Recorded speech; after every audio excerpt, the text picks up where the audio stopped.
Hello everyone. In the last class we have discussed the process. It is nothing but a centrifugation process. Today we have to see how can we separate a mixture of two immiscible liquids. Immiscible means which do not mix it completely. Immiscible means which do not mix it completely. For example, water and oil you have to mix, it do not mix because the whatever the lighter particle oil is there, it floating on the surface of the water. How we have to separate? If for example there is a mixture of water and oil, they said to separate these two particles, means these two substances. How we have to separate that one?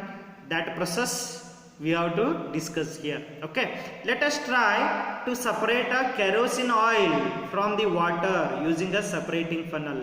We should use what here? Separating funnel. This is the separating funnel. So there what happens? You should take a water, kerosene and water get mixed solution. So there pour the mixture of kerosene oil and water in a separating funnel. You should pour in this container. Then what you have to do? Let the stands undisturbed for some time. So without disturbing this separating funnel, you should leave some time, or 1 hour or 1.5 hours. You should leave that one. There you have to see open stop clock of the separating the funnel and pour out the lower layer of the water carefully. See, after undisturbing, so there what happens? Kerosene floating on the surface of the water, isn't it? This is the water here, this is the kerosene. Okay, so what happens after 1 hour? The whatever the kerosene is there, it is floating on the surface of the water. Here there is a stop clock will be there. You should open this one. You should open this one. At the bottom, whatever the water particles are there, you should take that one into separate beaker. Should take that one into separate beaker until water should goes on. See that one. However, the kerosene get down at the last point. You should close that stop clock. Now we are getting here remaining kerosene will be left. Here pure water particles will be left in this beaker. So like this we should separate two immiscible liquids. Two immiscible liquids means which cannot be separate. Then where we have to use this technique? What is the application of this one? Immiscible liquids. So here this one used to separate a mixture of oil and water. This process we should use water. By separating funnel we should separate the oil, and if oil and water get mixed we should use this method. Okay. Second one, in the extraction of the iron from its ore. Okay, if your ore means what here? It is a raw material from that which we can obtain the iron. So in the extraction of iron from the ore, the lighter slag is removed from the top by the method of to leaving the molten iron at the bottom in the furnace. There is a furnace. There is a there is some arrangement in the separation of the iron. There is a slag. Slag means unwanted particles present in a molten iron. Molten means which is in the form of the liquid iron. There is a, for example, how it look like means if you are to boiling the milk, there is a top layer of the milk, there is a cream present. So like that, when you are to boiling the iron ore, there is a like a cream, there is a slag, unwanted particle present in that furnace. Whatever the pure iron will be there, it get at a down of the that furnace. So this method also we are using to separate the two immiscible liquids. The principle is immiscible liquids separate out on the layers depending on their densities, on the basis of the density, because so water and water density is different, oil density is different. So what it is floating, lighter particles are always floating, so it having a low density comparing to water, it is having a high density. So what it is floating on the surface of the water. Okay, then how can we separate a mixture of salt and ammonium chloride? If salt mixed with ammonium chloride, how we have to separate this one? We have learnt in chapter 1 that ammonium chloride changes directly from solid to gas. See, if any particles you have to, for example, if you heating the sugar substance, you have to take a sugar substance, you should start heating this one. It whatever the solid will be there, it get converted into liquid, then it continuously heating means it get evaporated. But whatever the ammonium chloride is there, it cannot get converted into, it is in this what a form of the solid, it is directly converted into gas, do not converted into liquid. So that is the character of the ammonium chloride. So ammonium chloride changes directly from the solid to gaseous state on heating. When ammonium chloride solid, you should heat it directly, it get converted into gas. So to separate such a mixtures that contains a sublimable volatile component from the non-sublimable impurity like a salt, in this case the sublimation process is used. Here we have to using by sublimation process we should separate the ammonium chloride and the salt. Some examples of a solid which sublime are ammonium chloride, camphor and naphthalene balls. Which one we should use? Naphthalene balls and anthracene. So these are separated. Camphor you have seen.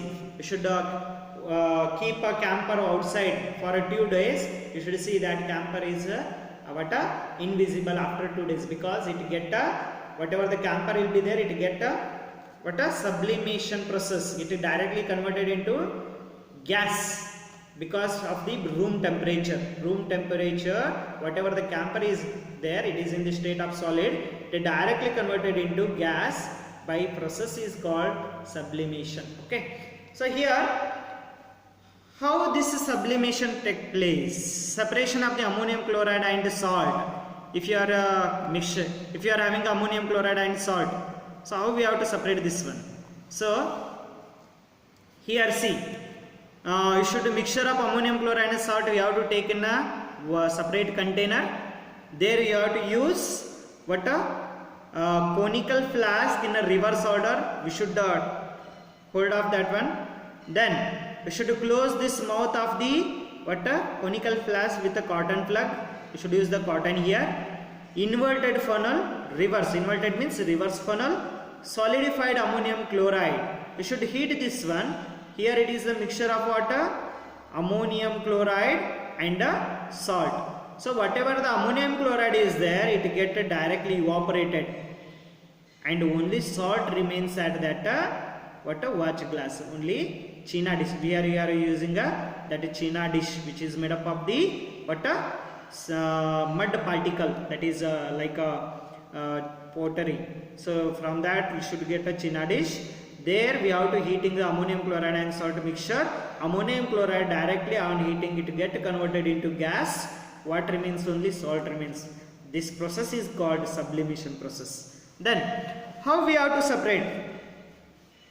See, there they are asking, is the dye in a black ink is a single color? See, if you take a 1 drop of black ink, is it a single color? Only black color is present in that. So that we have to check here. Take a thin stripped filter paper. You should consider a small stripped filter paper there.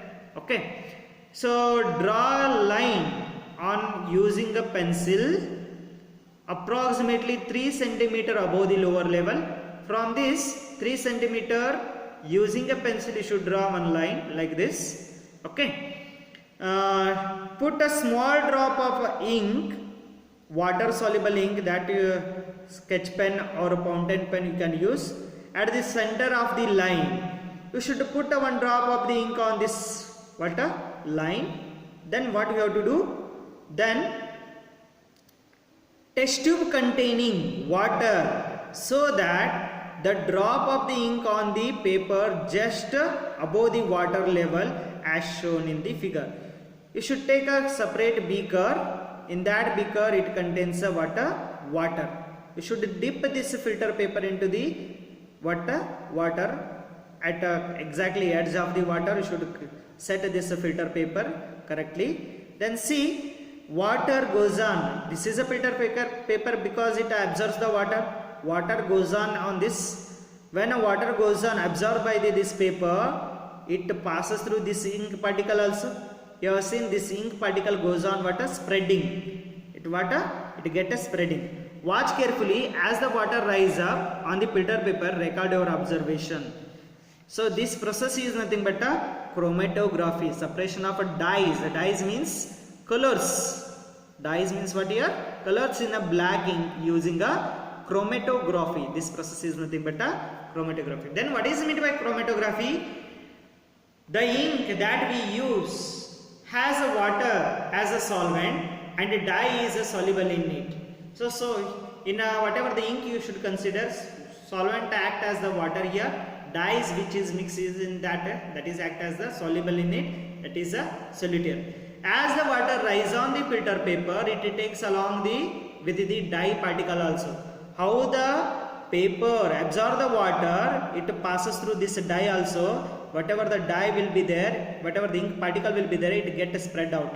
Oh, I hope you have seen a drop of water fall on your whatever the written notes, it gets spread out, isn't it? So that like that this process,